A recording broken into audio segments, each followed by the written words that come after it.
Welcome everybody in our trouble free English channel. बच्चों, आज हम लाए हैं आपके लिए रेनबो क्लास 7 का लेसन 11 अ करेजियस एक्ट, एक साहस भरा बहादुरी वाला कार्य। ठीक है, इसमें सबसे पहले हम लेंगे, जैसा कि हर चैप्टर में लेते हैं, डिक्टेशन वर्ड्स। ठीक है, डिफ़िकल्ट वर्ड्स, जो कठिन शब्द होते हैं, इनको याद करने से आपकी वोकेबलरी इंक्रीज़ होगी, प्लस आपकी रीडिंग कैपेसिटी और अंडरस्टैंडिंग। जो हम इंग्लिश लिखते हैं उसमें जो स्पेलिंगों की मिस्टेक्स होती हैं वो सब सुधर जाएंगी अगर आप इन सारी स्पेलिंग्स को याद कर लेंगे। ये वो शब्द हैं जो अपने आप में इस चैप्टर के हिसाब से या तो कठिन हैं या आपके लिहाज से नए शब्द। लेकिन उससे पहले आप हमारे चैनल को, अगर आपने अभी तक सब्सक्राइब नहीं किया है तो सब्सक्राइब कर दें, और अगर हमारा वीडियो आपको अच्छा लगता है तो इसको अपने दोस्त मित्रों और रिश्तेदारों में शेयर करना ना भूलें, और हमारे वीडियो को लाइक भी ज़रूर कर दें। तो सबसे पहले लेते हैं डिफ़िकल्ट वर्ड्स में SUNDAY Sunday, GAYATRI Gayatri, THUNDER thunder, ALREADY already, ENTERED entered, CANDLES candles, ENTIRE entire, HOMELESS homeless, DISTRICT district, CLOTHES clothes, PEOPLE people, SHELTER shelter, PACKED packed, RENDER render, FISHING fishing, FLASHED flashed, CYCLONIC cyclonic, EXPECTED expected, DAMAGE damage, RUSHED rushed, ARTICLES articles, UTENSILS utensils, THOUGHT thought, MATERIALS materials, SUPERVISOR supervisor, WATERPROFF waterproof, RECEIVED received, REQUESTED requested, FISHERMAN fisherman, EVERYDAY everyday, PROMISED promised, PROFESSION profession, SHOELACES shoelaces, CONTINUOUSLY continuously, HOUSEHOLD household, MATCHBOXEX matchboxes, UNCOMFORTABLE uncomfortable, SUBMERGED submerged, AUTHORITIES authorities, MAROONED marooned, TEMPORARY temporary, DISTRIBUTED distributed। Next है आपका RADIO radio, STORM storm, TIDES tides, TOPPLE topple, FLOOD flood, TERRACE terrace, STUMPS stumps, ROWED road, WARM warm, HAPPY happy, LYING lying, BOARD board, SWAM स्वयं। Next आपका difficult words के बाद आती हैं word meanings. ठीक है, यानी कठिन शब्दों के अर्थ, जो कि आपको हिंदी में बताए गए हैं। बहुत सारे चैनल्स आपने देखे होंगे जिसमें इंग्लिश टू इंग्लिश वर्ड्स बताए जाते हैं। बेटा, अगर इंग्लिश में सब इतने ही होशियार होते तो फिर उन्हें बताने की ज़रूरत ही क्या पड़ती। ठीक है कि नहीं? इसलिए उसका कोई मतलब नहीं है इंग्लिश टू हिंदी, क्योंकि हम इंडियंस हैं, इंडिया में रहते हैं, हमारी बोली भाषा मुख्य रूप से हिंदी है, हमारी राजभाषा भी हिंदी है, इसलिए हमें इंग्लिश को हिंदी में समझना ज़्यादा आवश्यक है। तो सबसे पहले आता है FISHERMAN, फिशरमैन मीन्स मछुआरा, मछली पकड़ने वाला। CYCLONE साइक्लोन मीन्स चक्रवात। जो समुद्र में बड़े बड़े तूफान आ जाते हैं, चक्रवात उसे कहते हैं हम। EXPECTED एक्सपेक्टेड मीन्स अपेक्षित या उम्मीद। HIGHTIDE high tide, high tide means ज्वार, ज्वार भाटा जो होता है एकदम समुद्र में बड़े बड़े तूफान जो आते हैं उन्हें ज्वार बोलते हैं, हाई टाइड, बहुत ऊंची ऊंची लहरें। FLOOD फ्लड, फ्लड मीन्स बाढ़। TOPPLE टॉपल मीन्स गिर पड़ना। ROWED रॉड मीन्स चप्पुओं से नाव चलाई, ठीक है, जो आपने नाव में देखा होगा, एक पंखा नुमा होता है जो पानी में डाल के आगे पीछे हिलाते हैं, उसको रोड कहते हैं। रोड मतलब उसको चलाना, उसको चप्पू कहते हैं हिंदी में। MAROONED मैरून मीन्स किसी स्थान पर अवरुद्ध। AUTHORITIES अथॉरिटीज मीन्स प्राधिकारी। TEMPORARY टेम्पररी मीन्स अस्थाई। FLASHED फ्लैश्ड मीन्स कौंधना, बहुत तेज रोशनी, चमकना। THUNDER थंडर, थंडर मीन्स आंधी के समय आकाश में गरज होना। नेक्स्ट आता है आपका PROMISED प्रॉमिस्ड मीन्स वचन दिया, वादा करना। PROFESSION प्रोफेशन मीन्स पेशा या व्यवसाय। फिर नेक्स्ट है SHOELACES शूलेसेस मीन्स जूते के फीते। UNCOMFORTABLE अनकंफर्टेबल मीन्स परेशान, कष्टप्रद या असुविधाजनक।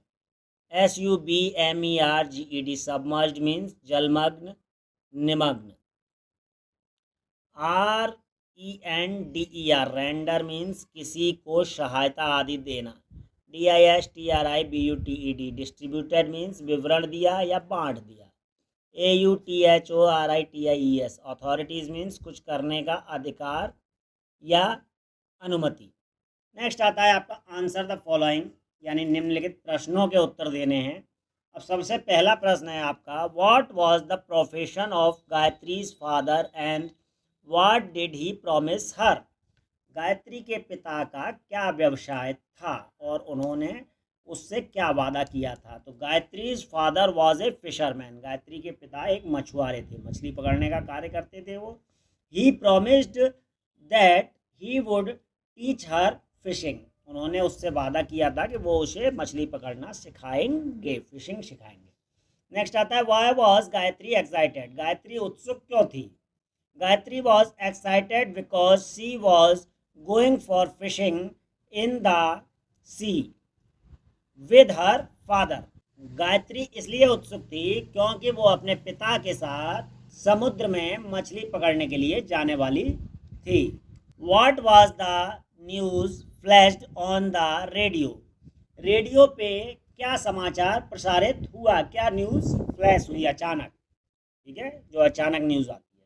अ cyclonic storm was expected to hit the village within the next 24 hours was the news flashed on the radio, radio पे ये न्यूज़ प्रसारित हुई कि एक साइक्लोनिक स्टॉर्म यानी समुद्री तूफान, बहुत भयंकर तूफान 24 घंटे के अंदर उस गांव पे अटैक करने वाला है, वो गांव जो समुद्र के किनारे था।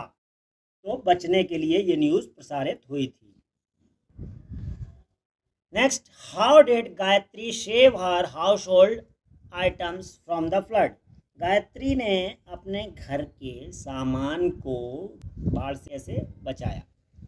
Gayatri placed all the small household items like food articles, utensils, candles and matchboxes on beds, ठीक है। गायत्री ने घरेलू सामान जो छोटे मोटे थे, जैसे खाने का सामान या उससे संबंधित वस्तुएं, बर्तन, मोमबत्तियाँ, माचिस वगैरह बेड के ऊपर रख दी और टेबल पर रख दी। Tables and chairs to save them from the floods, क्योंकि नीचे पानी भर गया था तो वो टेबल और चेयर पे सुरक्षित रख दी जिससे कि वो पानी में ना डूबे और वो बची रहे। नेक्स्ट आता है आपका, how did Gayatri help the people trapped in the flood, जो लोग बाढ़ में फंस गए थे उन लोगों को गायत्री ने किस तरीके से सहायता की। Gayatri road towards the helpless people and helped them board her boat, Gayatri ने एक नाव ली, उस पे चप्पू चला के उन लोगों के पास पहुंची जो असहाय थे, अपनी मदद नहीं कर सकते थे, हेल्पलेस थे। उन लोगों के पास नाव लेके पहुंची और वहां उन लोगों को नाव में बैठने में मदद की।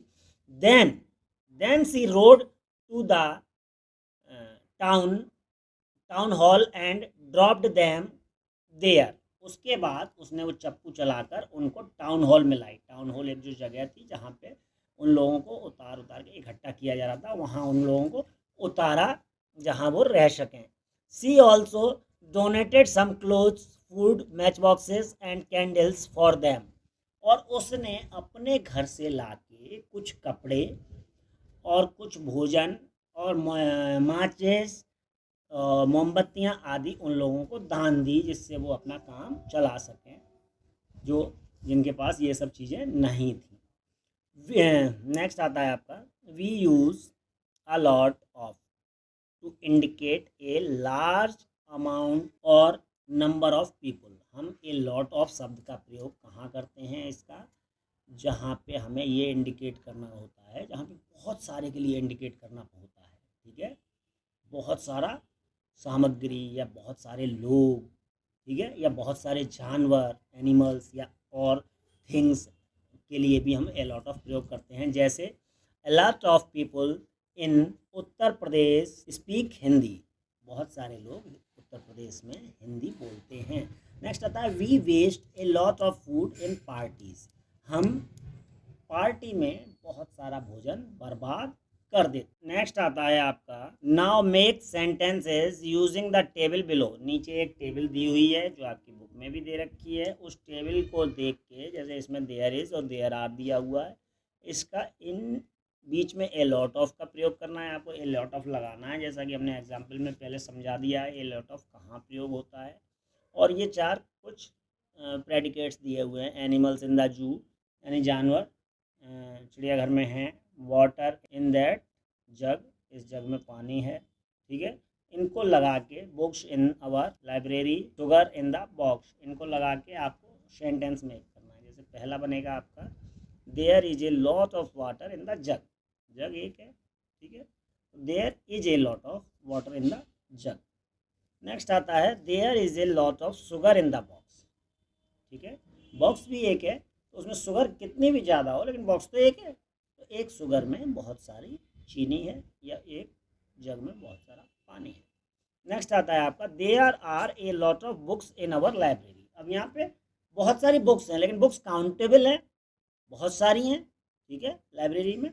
तो यहाँ पे there are a lot of books, are लग जाएगा यहाँ पे, ठीक है, सिंगुलर के साथ एज और प्लूरल के साथ आर लगता है। तो there are a lot of books in the library, यानी लाइब्रेरी में, पुस्तकालय में बहुत सारी किताबें हैं। Next, there are a lot of animals in the zoo. Animal भी काउंटेबल है, काउंटेबल के साथ प्लूरल फॉर्म में आर आ गया, ठीक है। तो there are a lot of books animals in the zoo, ठीक है, यानी बहुत सारे जानवर चिड़ियाघर में हैं। नेक्स्ट आता है आपका एक्टिविटी पार्ट। कुछ पार्ट हम अभी बुक में से करा देंगे इसके बाद, पहले आप ये एक्टिविटी पार्ट समझ लीजिए, ठीक है। Draw a picture of flood scene. आपको एक फ्लड सीन की, बाढ़ ग्रस्त इलाके की पिक्चर बनानी है। And right a few lines about the causes and effects of the floods. और उसके बाद उसके नीचे आपको कुछ लाइन्स लिखनी है जो कारण होते हैं बाढ़ आने के, और बाढ़ आने के बाद जो इफेक्ट होते हैं, प्रभाव पड़ता है वो, ठीक है। जैसे for example, during floods trees topple, ठीक है, फ्लड यानी बाढ़ में पेड़ जो होते हैं वो गिर जाते हैं। हाउसेज वर डैमेज्ड, घर क्षतिग्रस्त हो जाते हैं। एंड सबमर्ज्ड विद वाटर, और पानी में डूब जाते हैं। पीपल बिकम्स हेल्पलेस, लोग असहाय हो जाते हैं। फॉर फूड एंड शेल्टर, भोजन और आश्रय के लिए। After flood people need help to move from marooned places to a safe shelter and need food and other useful things. बाढ़ के बाद लोगों को एकांत वाली जगह से हट के, जहाँ वो फंसे होते हैं उस जगह से हट के कहीं ऐसी जगह जाके स्थिर होना पड़ता है जहाँ पे वो बच सकें ऐसे आश्रय चाहिए होता है और उन्हें भोजन की भी ज़रूरत होती है और दूसरी दैनिक चीज़ों की भी ज़रूरत पड़ती है जो उन्हें जीने के सहारे के लिए आवश्यक। नेक्स्ट आपका क्वेश्चन आंसर्स हो चुके हैं। नेक्स्ट आता है वर्ड पावर में fill in the blanks.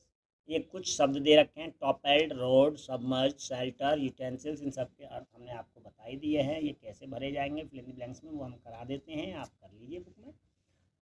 The town was submerged by the flood water, जो नगर था वो डूब गया बाढ़ के पानी से, ठीक है।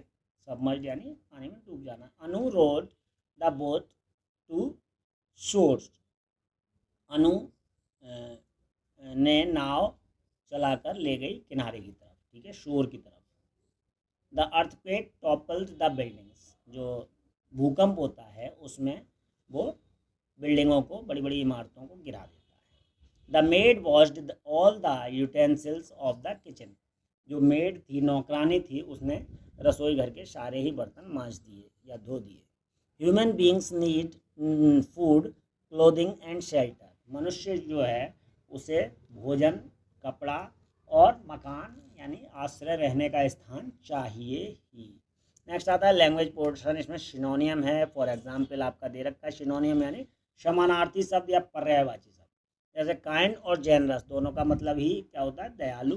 बॉय और लैड दोनों का मतलब होता है लड़का। ऐसे ही नीचे कुछ शब्द दिए गए हैं, उसमें आपको पर्यायवाची शब्द या शब्दार्थ बताना है। जैसे प्रोफेशन माने पेशा, ऑक्यूपेशन माने भी पेशा या व्यवसाय, ठीक है। सी माने समुद्र, ओशन माने भी समुद्र। रिक्वेस्ट, अपील यानी दोनों का मतलब होता है अनुग्रह करना। डैमेज और डिस्ट्रक्शन यानी नष्ट। इसके बाद नेक्स्ट पोर्शन है ए लॉट ऑफ वाला प्रश्न, जो हमने आपको कॉपी के माध्यम से करा दिया, बुक में इतनी जगह नहीं थी। नेक्स्ट आता है आपका a little, small, amount of quantity. A little कहाँ प्रयोग होता है, छोटी क्वांटिटी के लिए। ए लॉट ऑफ बहुत ज़्यादा के लिए होता है और ए लिटिल स्मॉल क्वांटिटी के लिए होता है। जैसे इट रेन्ड ए लिटिल, ठीक है, यानी थोड़ी सी बारिश हुई। सी स्लेप्ट ए लिटिल, वह थोड़ा सा सोया। इसी तरीके से अ फ्यू भी स्मॉल नंबर के लिए ही होता है, but it is used with countable nouns, ठीक है। लेकिन अ लिटिल जो होता है वो अनकाउंटेबल नाउन के लिए यूज़ होता है। जैसे स्लेप्ट, सोया, अब उसे हम गिन नहीं सकते, थोड़े समय के लिए सोया, लेकिन कितने ये गिन नहीं सकते हम, कितनी नींद ली उसने, एक नींद ली, दो नींद ली, या एक बारिश हुई, दो बारिश हुई, इसको हम गिन नहीं सकते, ठीक है कि नहीं, थोड़े में, ठीक। अच्छा, थोड़े दोस्तों को हम गिन सकते हैं, थोड़े मतलब एक या दो, ठीक है। थोड़े मिनट यानी 1 मिनट 2 मिनट, ठीक है कि नहीं, वो गिने जा सकते हैं। जहाँ गिने जा सकते हैं वो ए फ्यू यूज़ होता है, जहाँ नहीं गिना जा सकता है वहाँ अ लिटिल यूज़ होता है, ठीक है। तो next example, I have a few friends in Delhi, मेरे कुछ दोस्त दिल्ली में हैं। She will come a few minutes, ठीक है, वो कुछ ही देर में आ जाएगी। नेक्स्ट, अब इसके से संबंधित कुछ एक्सरसाइज है नीचे, जिसमें हमें अ फ्यू या अ लिटिल भरना है, ठीक है। Aditya has a few story books, ठीक है, यहाँ स्टोरी बुक्स हम गिन सकते हैं, काउंटेबल है तो यहाँ ए फ्यू का यूज़ करेंगे हम। A few story books. There is a little milk left in the glass, milk को हम गिन नहीं सकते, तौल सकते हैं, गिन नहीं सकते, तो यहाँ अ लिटिल का यूज़ करेंगे, ठीक है, कुछ दूध ग्लास में बचा हुआ है। They had a little time, time को भी हम गिन नहीं सकते, तो इसलिए अ लिटिल टाइम, थोड़ा समय। A few people like cooking, people को हम गिन सकते हैं, लोगों को, तो यहाँ अ फ्यू यूज़ करेंगे, कुछ लोगों को कुकिंग पसंद है। I have to revise a few lessons, मुझे कुछ पाठ दोहराने हैं, पाठों को हम गिन सकते हैं, 1 पार्ट 2 पार्ट 3 पार्ट, तो यहाँ इफ यूज का यूज़ होगा। A few members are coming today, कुछ लोग आज आ रहे हैं, लोगों को हम गिन सकते हैं, सदस्यों को हम गिन सकते हैं, तो अ फ्यू का यूज़ होगा। My house is a little away from here, मेरा घर यहाँ से कुछ दूरी पर है, कुछ दूरी गिनी नहीं जा सकती, कुछ किलोमीटर होते हैं, उन्हें नापा जा सकता है, ठीक है, गिना नहीं जा सकता, इसलिए अ लिटिल का यूज़ होगा। नेक्स्ट आपका एक्टिविटी पार्ट है, जो मैंने अभी आपको कॉपी में से समझा दिया। और अगर हमारा वीडियो आपको अच्छा लगा है तो इसे शेयर, सब्सक्राइब करना ना भूलें, और अगर बहुत अच्छा लगा है तो लाइक का बटन भी दबा दें। Thank you, have a nice